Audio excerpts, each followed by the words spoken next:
And we're back. Welcome to the Print Your Games Podcast, your podcast for everyone who enjoys making your own toys. I'm Jefferson J. Thacker, also known as Param, and I'm joined by Kristen Sowards, also known as Lost Spheres.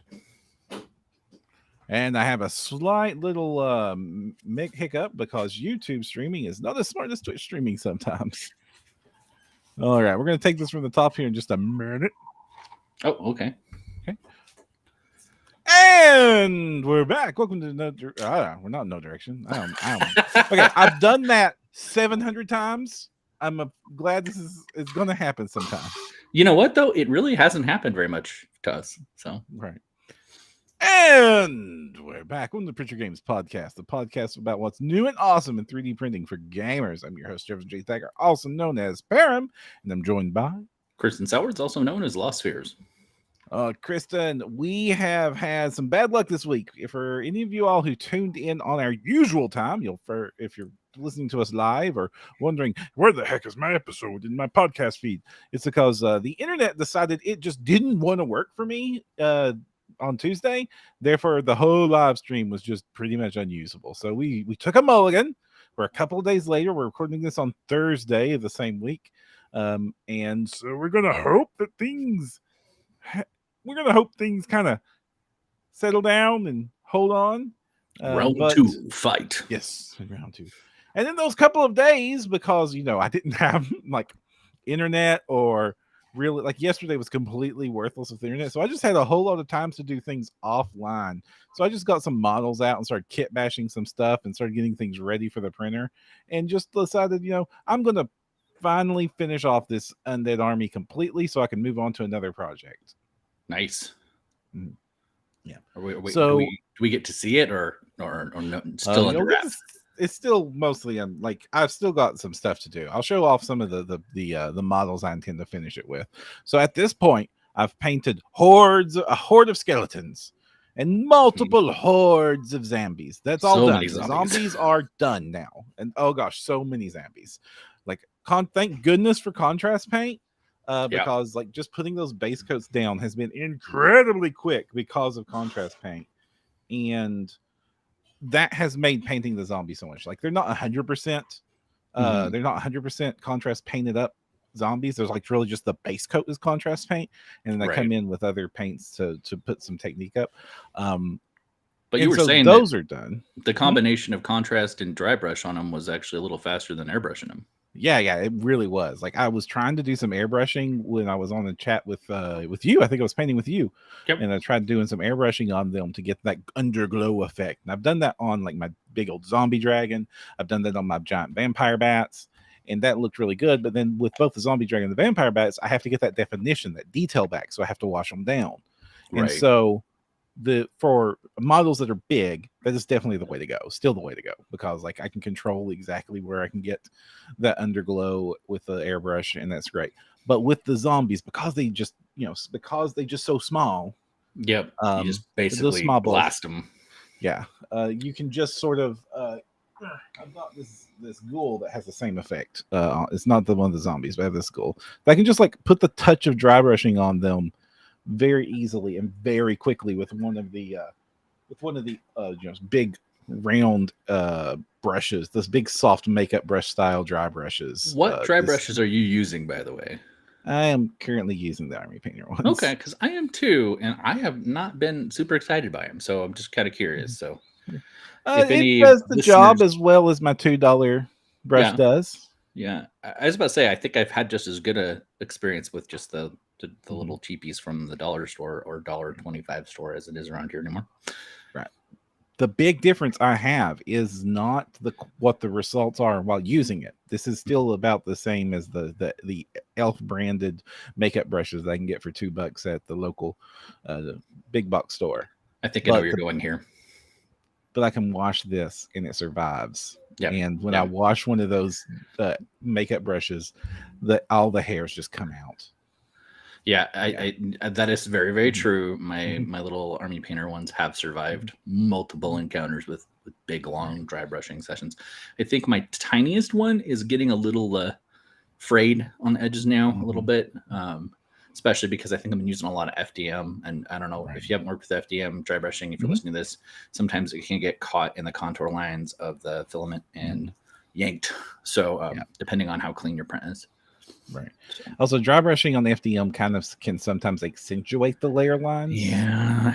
So you gotta be careful with that technique. Not to not use it. I totally use it. Like it's just a fast technique to get some detail on there. But you definitely will notice the lines. And like the alternative is like hand layering those details, and I ain't about that. I ain't got that time. So I have found that sometimes it works if you do small circular motion, or if you do one pass one direction and one pass another direction.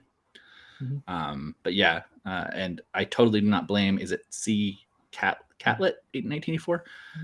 There is nothing wrong with a cheap dry brush, especially for like big models and terrain work. Right. Back when I mostly did foam stuff, it was almost 100% that. So yeah, I want to get one of them big kabuki brushes for like some big terrain. I have never seen that used. Is there any video you would recommend for it? Recently, I guess a few weeks ago, Geek Gaming Scenics used it to do like a big, like a post-apocalyptic city board they built to play Marvel Crisis Protocol on. That game looks so cool, but its scale intimidates me a little bit.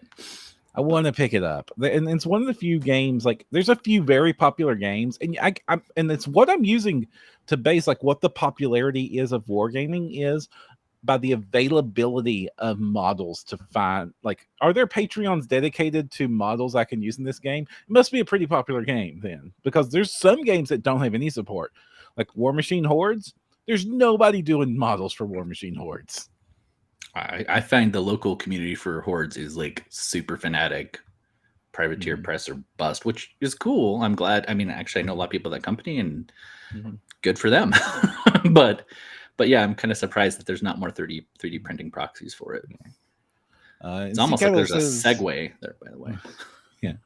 Indeed, because honestly, there are just some models out there that are very hard to find, or some niches in our hobby that you just can't find a ton of high quality models for, or when you do, it's usually like just one or two, or there's just like one really dedicated artist on Patreon that's keeping this whole niche of this one thing alive, and maybe you want some variety. And you would think we just recently started talking that there's over 200 tracked monthly subscription service for 3D printable models at this point, which is so much more than we had when I got started in this hobby just a couple of years ago.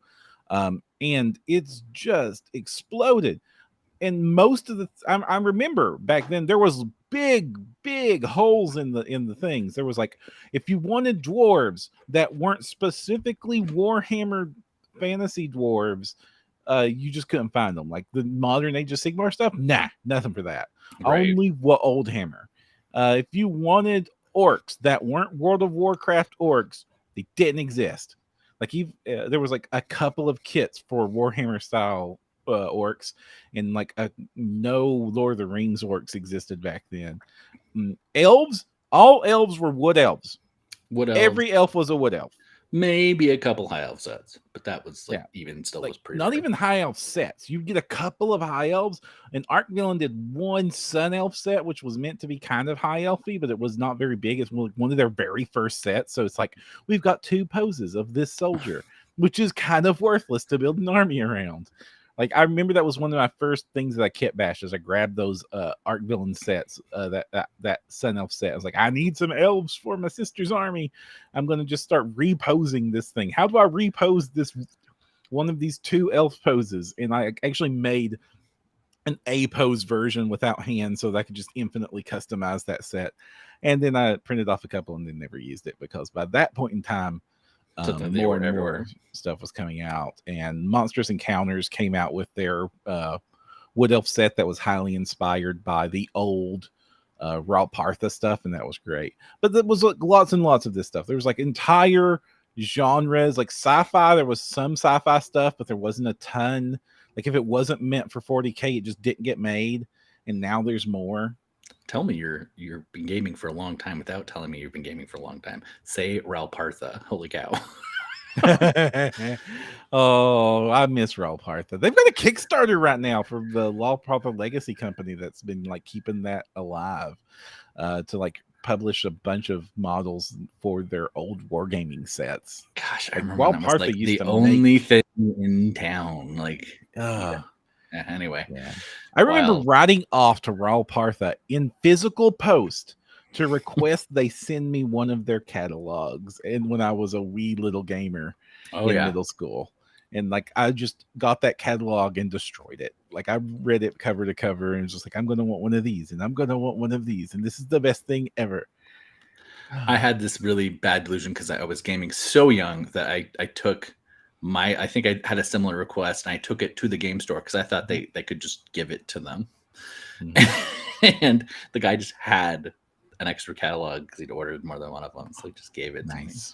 But yeah, which is why I fell in love with Reaper, because they kind of were copying that style. They like released the same style catalogs Ralpartha did when they first were getting started, and it was a wonderful time. I don't know if Reaper still even does the catalog anymore. I don't know. I mean, their website's so much more comprehensive, but I remember like that seemed like so much that Ralpartha.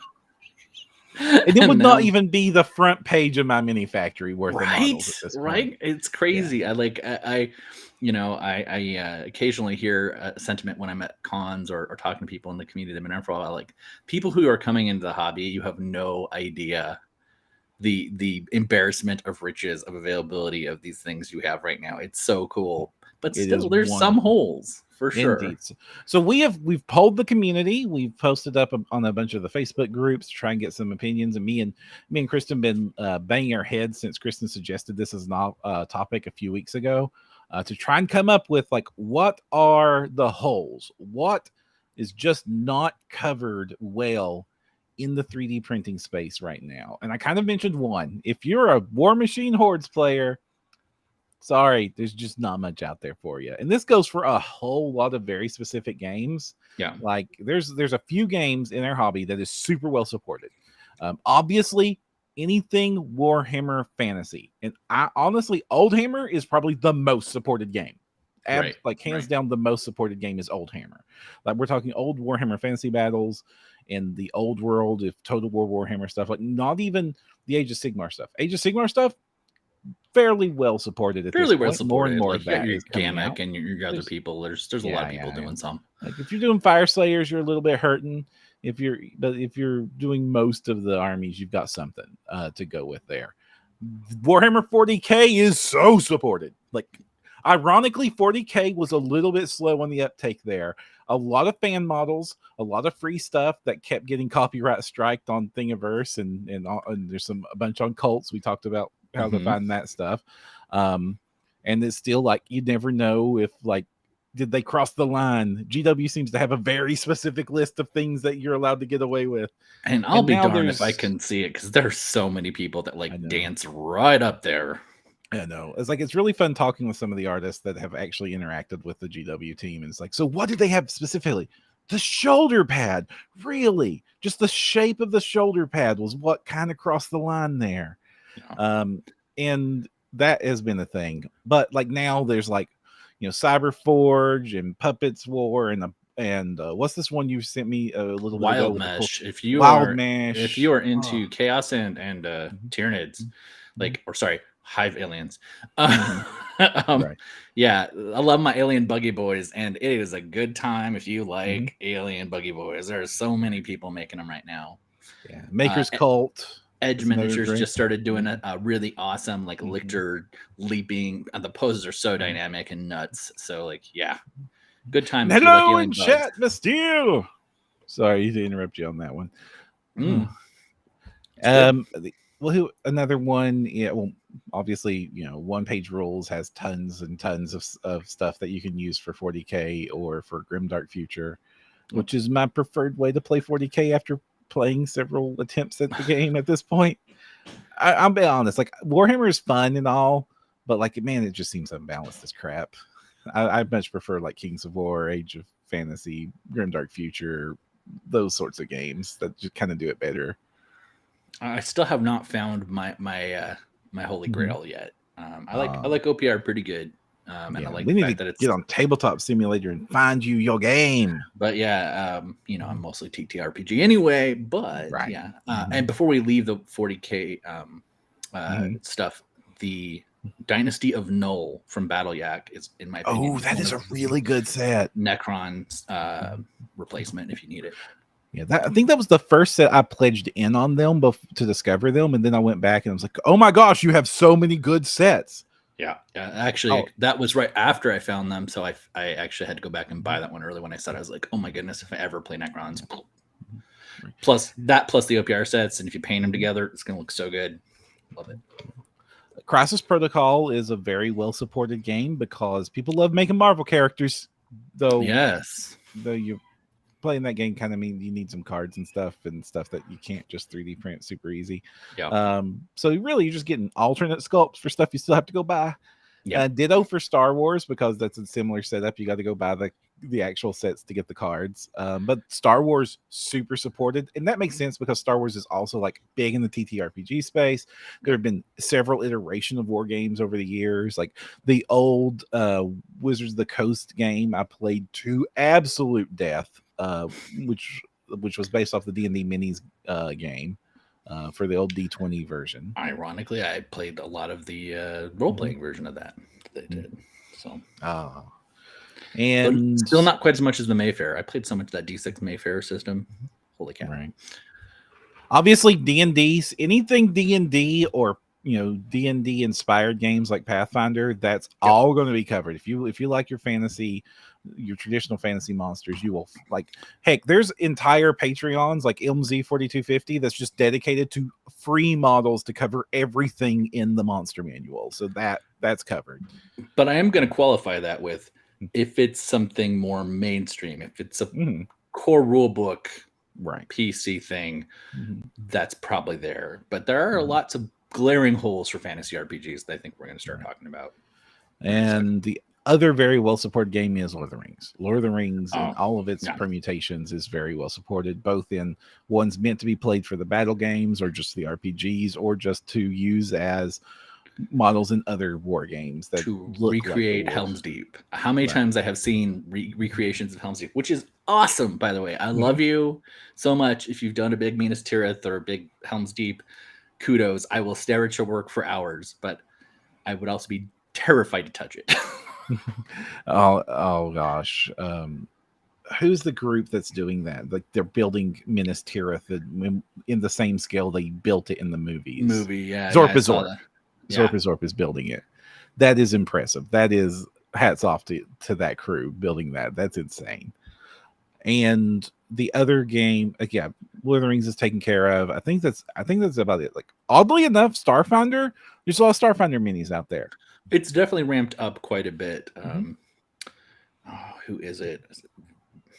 Velrock? Everything Cthulhu's covered. Oh, yeah. Well, yeah.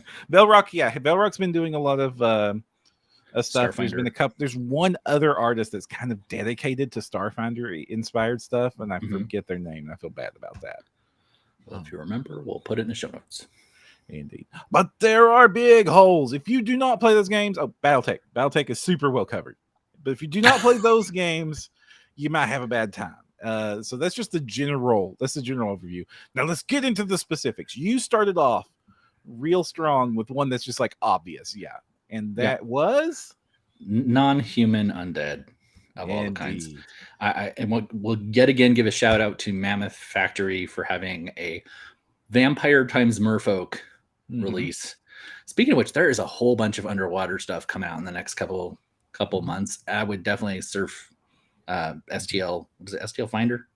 Anyway, bunch of stuff coming. But this particular set just blew my mind because it seemed like such a basic thing. Like, you're underwater, you're not getting direct sunlight, you're vampire merfolk, like super flavorful, super terrifying. They have the ability to shape change, so like they can leave the water when they need to, and like just like such a horrifying concept. And it seems like, so like, why did it take so long for that to happen? And then that kind of just went through, like haunted swamp villages of Gripply, or like halfling zombies. You said you found a couple, but I haven't seen like a horde of halfling zombies. Like, how horrifying. I don't know. There's a TikToker I like. Gosh, we're running out of attribution here, but she does her whole series is things that in 3rd and 4th edition Forgotten Realms vanished over the spell plague, or were pretty much, I don't know if people are familiar with this, the map got reduced in size, so they took out whole nations. And then when they tried to address it later, they basically said what happened to those nations. And the halfling nation of Lurien got basically dumped underwater, like, you know, Atlantis style. All the halflings died over this cataclysmic event.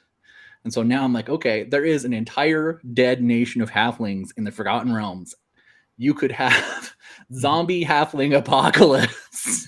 How terrifying would that be? Right. So, like I said, Duncan Shadow, who does a lot of models, some of the best giants. Duncan has some of the best giants. If you want your Gargant proxies or just some really impressive giants on your tables, definitely check out Duncan Shadow.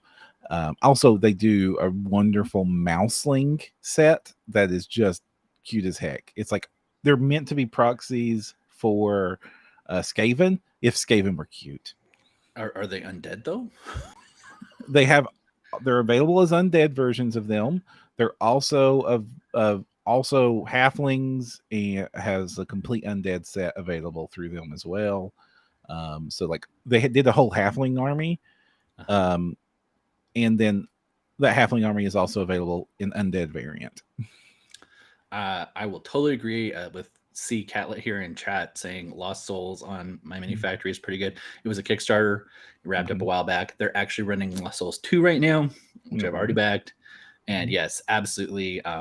They're so horrifying that they could be any number of species.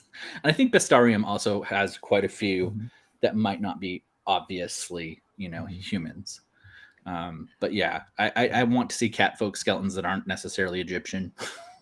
I want to see, you know, some like, give me an undead Aarakocra. That would be scary. Anyway, I think I have belabored my terrifying undead non-humans. And another source for undead non-humans is Monsters Encounters has done a whole bunch of skeletons in different species. So like I don't think they're doing much of that lately in some of their earlier work, but like dwarf skeletons, goatmen, orc skeletons, goblin skeletons. Like since they're skeletons, they can fill in a lot of niches. Like a halfling skeleton and a dwarf skeleton probably looks alike because they do not have beard bones. But I mean, it is something, if you think about it, in the narratives, these places, you know, oftentimes X civilization has a war on Y civilization and they use necromancy. So why doesn't Y civilization have undead? And there should be tons. There should be tons of them. Right. Anyway. But I'm guilty of it too. Like I built my big old undead army, and none of my undead are non-human unless they're like ogres. Right. Well, you got to do something for your big heavies, right? Right. They did. Bestarium did these terrifying, like, I think they call them man swine. Then they're like these corpulent undead people, and I don't even know what species they're supposed to be, but they're awful. Well, that sounds like nightmare fuel. If you want a little, Dark Souls nightmare fuel, whatever, go check that out. There's 2 sets of them. Anyway. So piggybacking on your idea there, another thing that's really hard to find is commoners who aren't human. I like that. There's not very many of those sets out there. I do want to give some shout outs to Red Clay Collectibles, a relatively fresh Patreon on the scene, who did kind of slept on them, and I'm kind of sad about it. Go on, sorry. They did a whole tavern that has a whole mix of species in there, and they also recently just did the Halfling Farm, and it's just peaceful Halfling Farm with like a big old. There's one like it's a cow person, I think, that's with them, and it's just really cool. No, it's an elephant person. What they call those in 5th edition? Luxions? Well, the ones that are magic inspired are called Loxodons from magic. Okay. There's a different word, Pachyodon, from Critical Role. So the Exandria stuff has Pachyodons, I think is what they're called. Okay.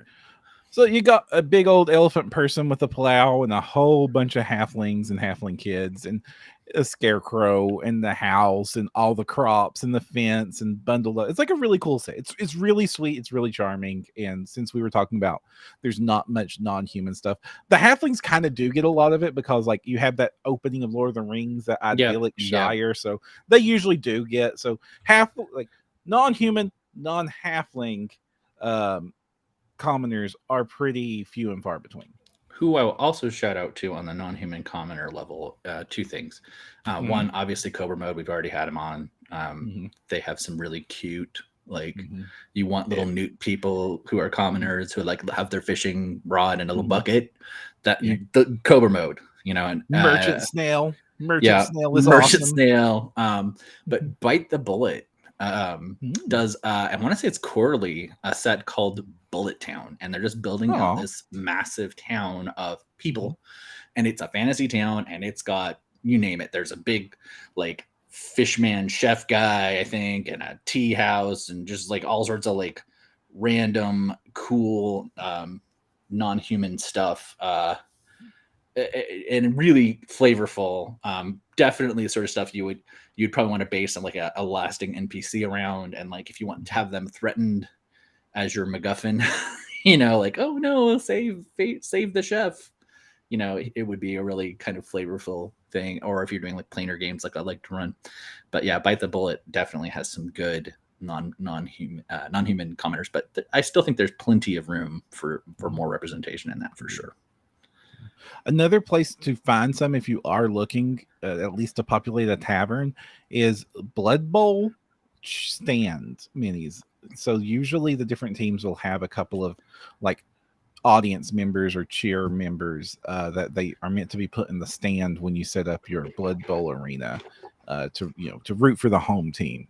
So like all of the classic Warhammer Fantasy factions will be covered there. Your orcs, your vampires, your halflings, dwarves, all of that. So I think there was a Kickstarter a while back that actually focused on that. I don't have that handy. Also, hey Alex, good to see you back in chat. It would not be an episode without you. I was worried he wouldn't be here tonight, but yes, halfling murder in one of the Weeby Goblins. Is that a thing? I think I've only played one of them. I don't know. I don't think I've played that one. So it might be one of the. I have not played the last two Weeby Goblins. So I do not have the authority to say one way or the other there. But it seems he's indicating that it is the case. So you could have them as, I guess, enemies. You could have halfling farmers that you're going after as goblins. Another hole that was pointed out to me is historical minis that don't fall into Napoleonics, medieval, or World War II. I can see that.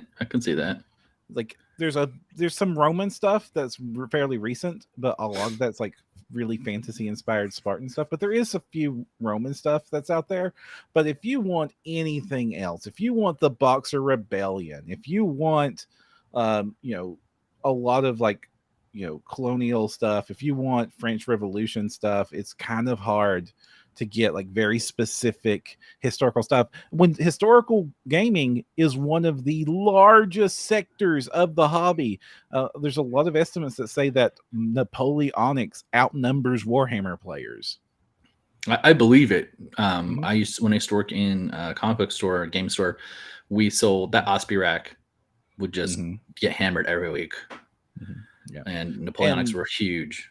Yeah. And even though I said the Napoleonics World War II stuff outside of that, there's a few banging that drum, but there aren't many even there. And a lot of that stuff is usually Kickstarter stuff or really bespoke stuff. And there's not a lot of choice. And when you have choice and when you have competition in the market, you get quality. It's why I'm glad there are like 5 different people trying for high elves right now. It's why I'm glad there's so many people trying for orcs, because then you see new stuff, original stuff. You start getting choice. You start getting people like really trying to up their game to be the best. I'm going to make the best not Tyranids that are out there. Right. Absolutely. Yeah. And you get way more diversity. Like I think Puppets War has an option for almost every of their hive models that has cybernetics included. Like which is different. So if you really want it to be a different alien thing, you can get there. But yeah, totally agree. And then you have like OPR's alien hives. They're all reptiles instead of insects, and that's a whole different take on the army. Yep. And there's so many people that have just made the Zerglings, but analogs to Tyranid models. Those are fun if you like your StarCraft aesthetic. Can we go specific for a second? Okay, how specific? I want to talk about classes for characters. Indeed. Okay. And I think, you know, before we've talked about, I think card casters in general tend to draw over reliance on Romani inspiration, and I think a card casting character more in the Gambit or you've seen all sorts of them. Ace from Final Fantasy, Type 0. There's tons of these characters out there in fantasy, and just so few minis that aren't like embarrassingly derivative of one culture. And I think that would be awesome to see more of for sure. So card casters, if you're listening, I will sing your praises for days. But more obvious than that, little melee fighters. And I mean flavorful. You've said there's a couple halfling, you know, models out there, there's soldiers, et cetera, et cetera. I'm talking gnomes. Like I have not seen an aggressive gnome model. It always you see gnomes and they go cute. They go super duper cute. And I think I want to see like you know, I think like Artisan Guild could totally do a whole set of gnomes that are both whimsical and badass. Like and that's something I think has been a standard for me of like when you can really get the flavor through. Like when I did my campaign setting, I had to have a gnome that I would be terrified to fight in battle. That was like a goal. And I have a few actually in the book illustrations, and I think there's some room out there. Any for you? I have a bunch more. I just don't want to like it does seem like any of the off type species, fantasy species out there is just like if you see, you know, there's very few like humans. Obviously, they run the gamut, but dwarves that aren't warriors or stone casters are like the two things that you'll see dwarves on. Like various some of the Warhammer templates will be covered, so you do get quite a few dwarf rangers out in the world, and like obviously like engineers and stuff, but you don't see a lot of dwarf druids. You don't see a whole lot of like dwarf bards. Like that stuff doesn't get covered a lot. There is oddly a lot of dwarf witchers in the world that people love taking the witcher concept and then analoging it to dwarves. I'm going to blame that on white hair. Because like Gimli, I don't know if you watched Record of Lotus War, Gimli, you know, that white-haired badass dwarf who like deals with magic users and he's trying to get his possessed daughter back. If you haven't seen it, watch it. Anyway, yeah, that like to me has such strong witcher energy. And it's hardly the only example of that in pop culture, I think. And so I think I totally see why they would jump there. Right. The like elves get a bit more coverage because they're like they hit the wizard elves, the warrior elves, the roguey elves all get covered pretty well. Not a whole lot of elf commoners. If you're an elf and you show up in a fantasy setting, you automatically must be like level 10 on your mini. I don't see a whole lot of low-level elf. even the army ones, it's just like their armor's always the best, and it's like it looks like you got it off of an epic loot drop in a WoW raid. Absolutely. And like, oh, that's the soldier. That's peasant number 3 over there, my archer levy. I could totally see. I mean, what I have to give, oddly enough, on this one because they're usually guilty of the epic mini, right? Is Heroes Infinite did apprentice wizards and witches in their magic school set. And they're really cool. They're really cool. And definitely low level, but they don't suck, you know? Yeah, and so I think that's a great one for that kind of low level vibe. Another one I'm definitely going to throw out here, and I know it's a controversial topic in fantasy circles anyway, but psionic characters are like missing for almost everybody. I think DM Stash did a pretty good psionic set. But yeah, and I think Comet Lord has done like 1 or 2 psychic warriors and some Gith.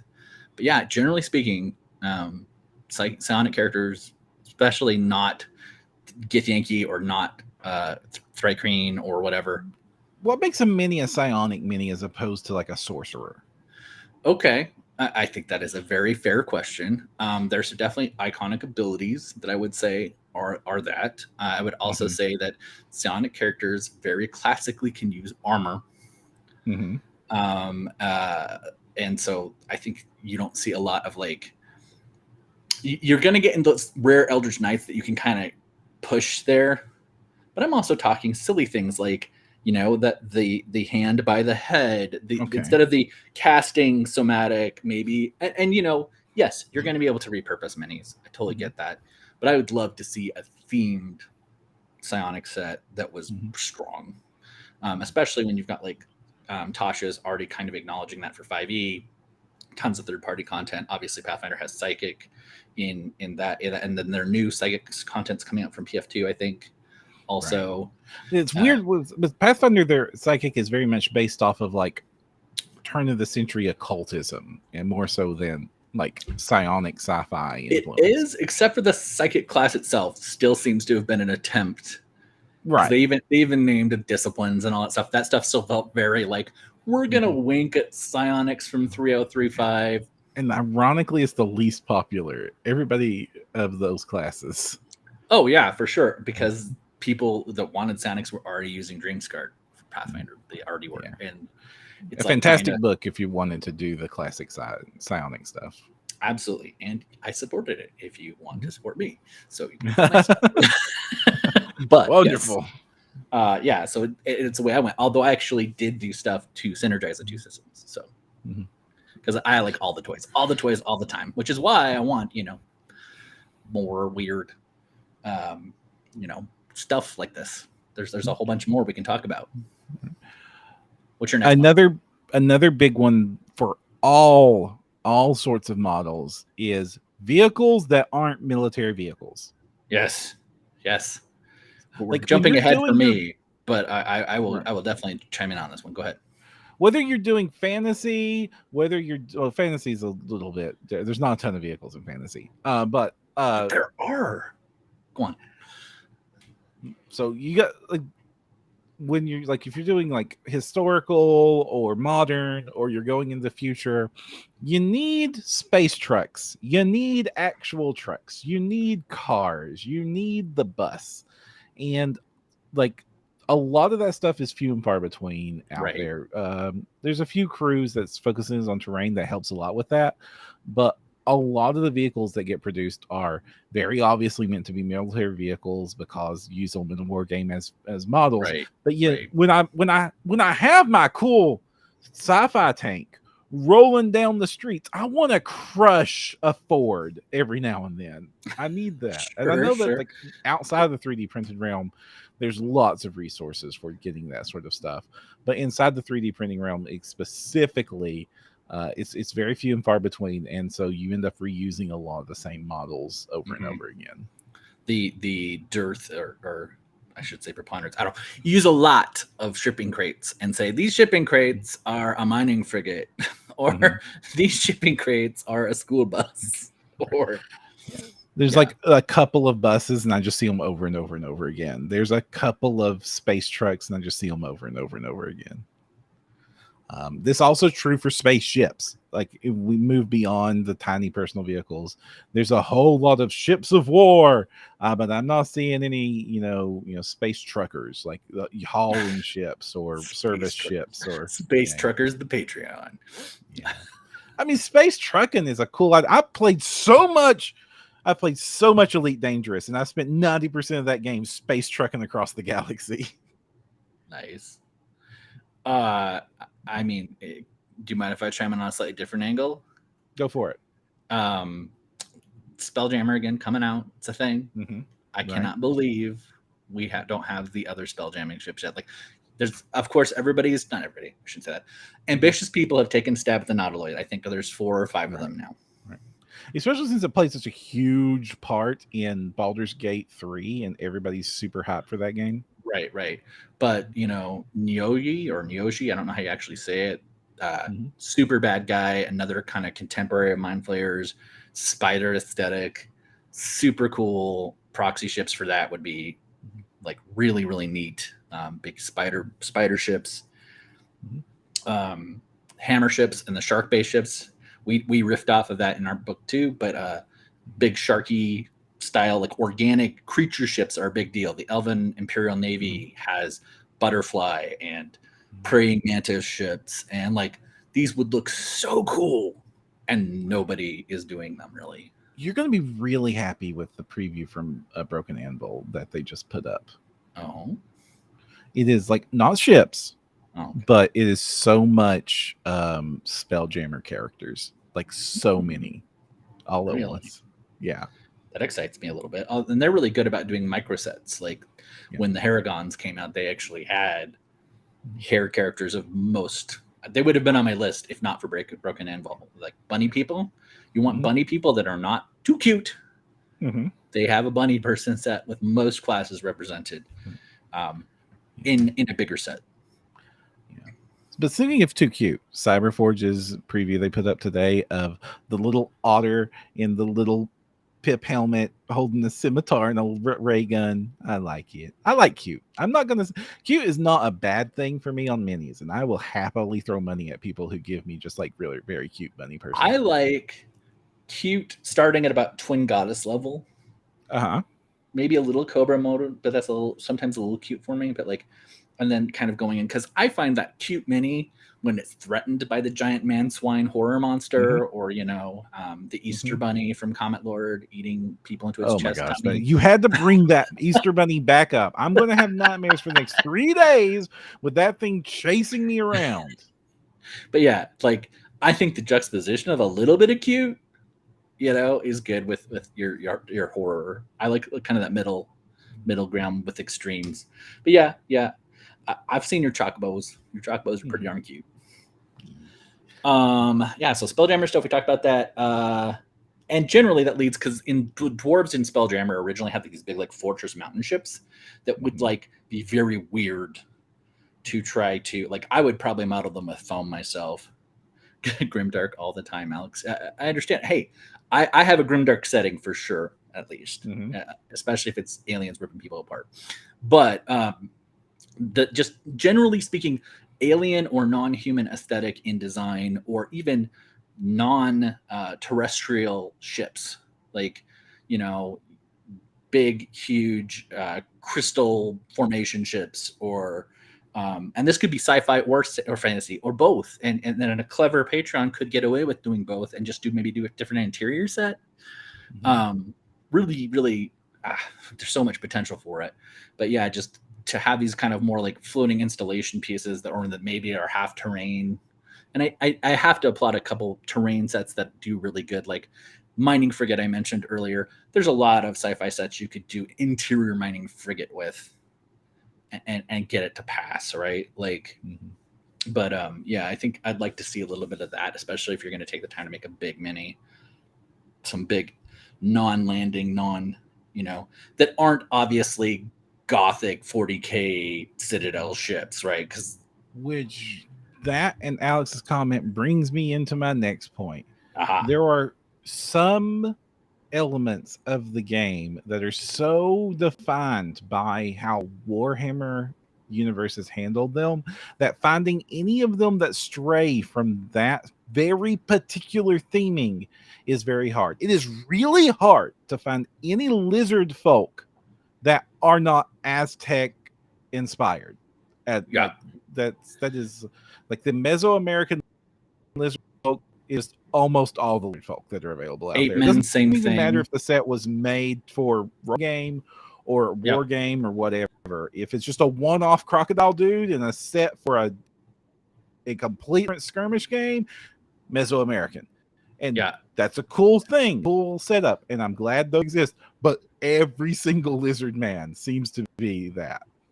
I love the chameleon variants I did for OPR. Those are so cool, but I want one that doesn't have a Mesoamerican blow dart thing. Like I want a caster. I want just a couple more things in that set, and yeah, just the model itself is so solid.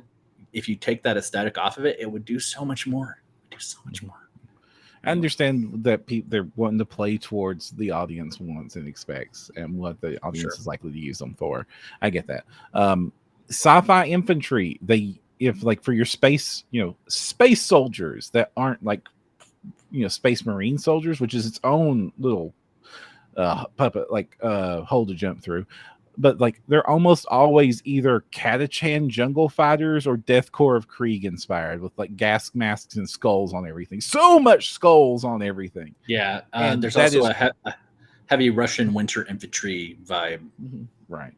And those like when they do breach from that, it's usually to copy a very specific other 40k army or variant of with the IG, especially. Like if you just want generic space soldiers, there's very few people doing that. Velrock's got a cool set out if you want like some very high-techy space soldiers, and Anvil Industries has got a bunch of infantry sets for different stuff that you can kit bash together. It's still on the high-tech heavier armor side of things in almost all their sets, but like everything about like the Warhammer, Astra Militarum, it's weird that the Cadians themselves, like the actual poster boys, almost nobody's doing that. Nobody's doing your Starship Trooper inspired alien colonial marine stuff. There's a few small sets. Papapskull's done a lot of unique sculpts, right? But not, I've definitely seen not like army level stuff that you can get a lot of variants to get like your whole army going, or with the Papapskull stuff, it's so on the nose that the second you put it down on the field, they're going to go, ha ha, that's from Alien 2. That's very specifically Bill Paxton. Well, and that's, I think we mentioned it before, the Supers minis is it's so hard to get generic minis for those that aren't just like, that's clearly Homelander or Superman or Batman. And like, I would kill for a modular superset. I think I could talk about that all day. But both of these are areas where like leaning on Hero Forge is sometimes your answer, and even then, Hero Forge's super options are really limited. Yeah. Again, I think there's a good niche there, and I think there's something to speak to here. That we talk about. Well, they do what's popular. They do what's popular. You know what? There's also a wall if the barrier of entry is so high that it limits the popularity of the game, and I think. Until HeroClix, for instance, Supers games were very difficult to have any miniature support for. If you weren't just using the little like triangle fold cutouts in the back of your Marvel superhero phase rip book,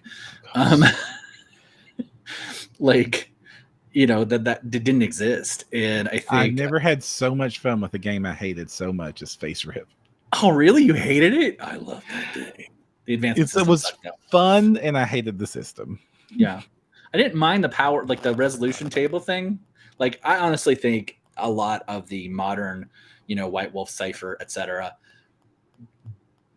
design got its credence watching that kind of relative comparative success-based system that they had in Phase Rip. And I think people underrate how influential it was on later game design for sure.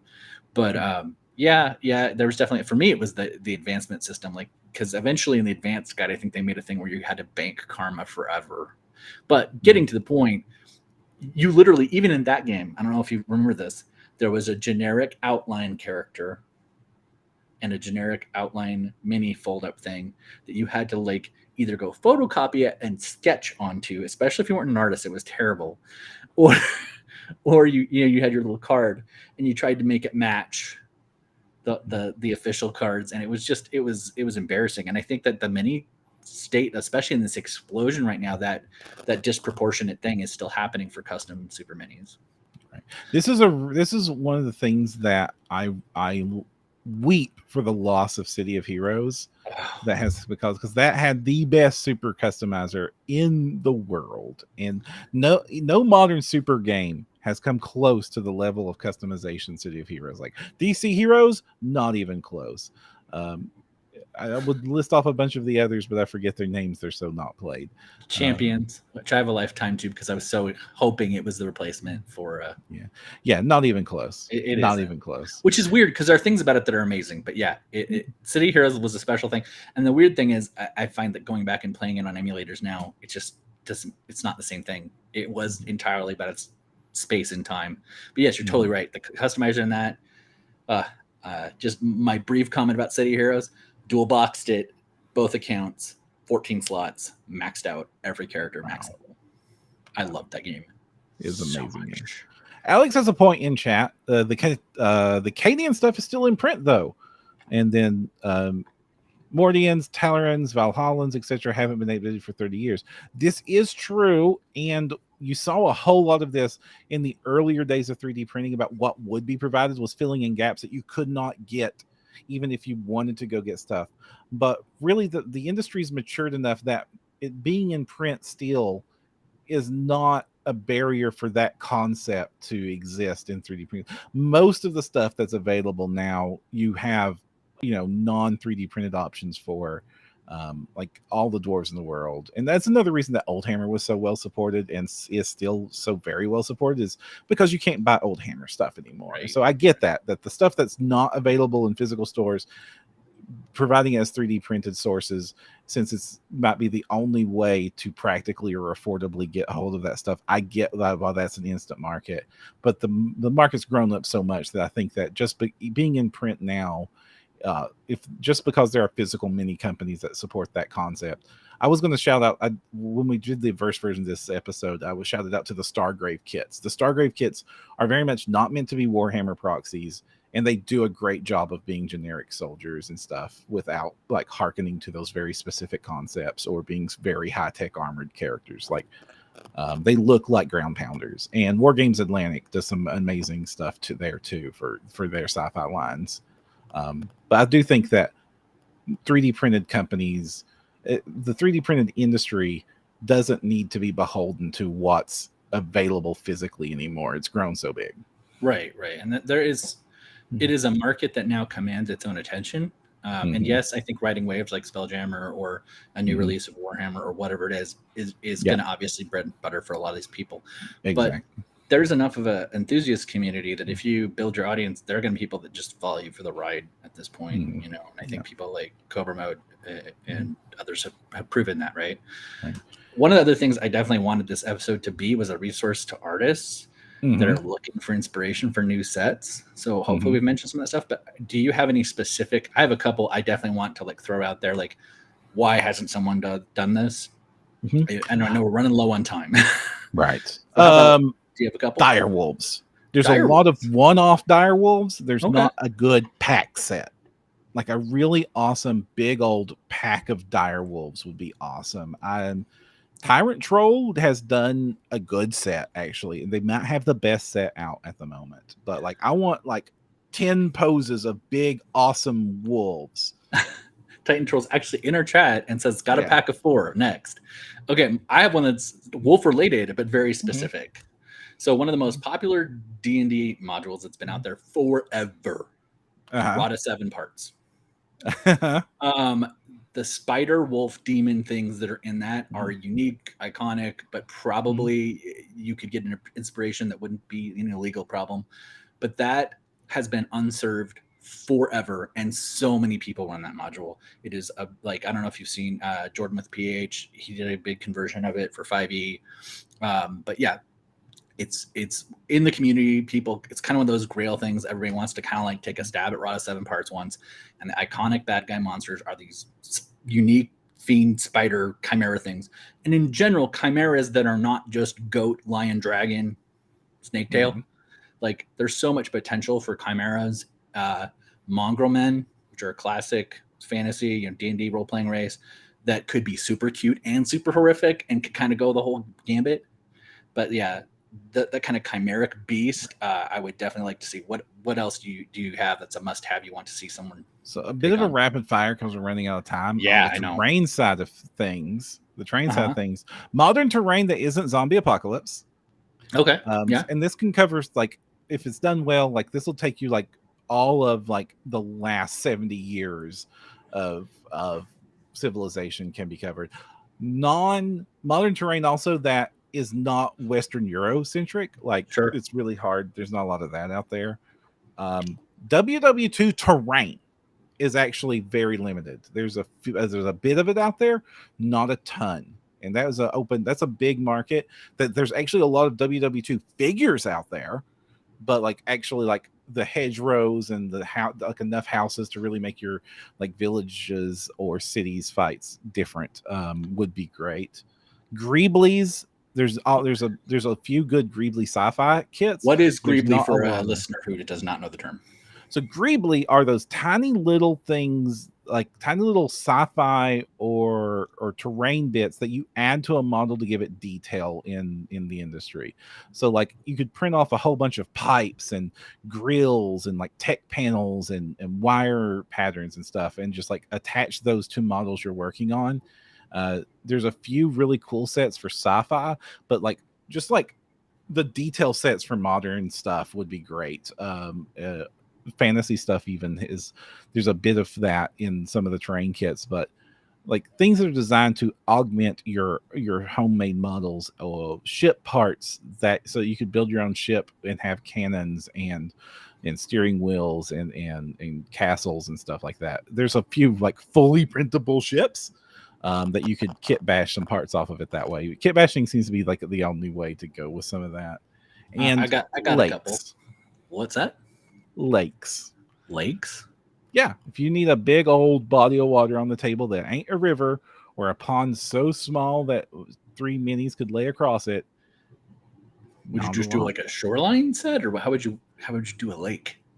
I mean, really realistically, we're just talking about a big pond for a good gamer thing. Sure, it's like sure, yeah, bodies of water that aren't that are not rivers.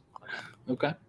Alex Travers suggesting sandbags and tank barricades. I've seen a lot of tank barricades, but sandbags are definitely, there's a few of them, but there's a few. I've seen some. Yeah. I'm going to say, lastly, for me, non-humanoid adventurers. Mm-hmm.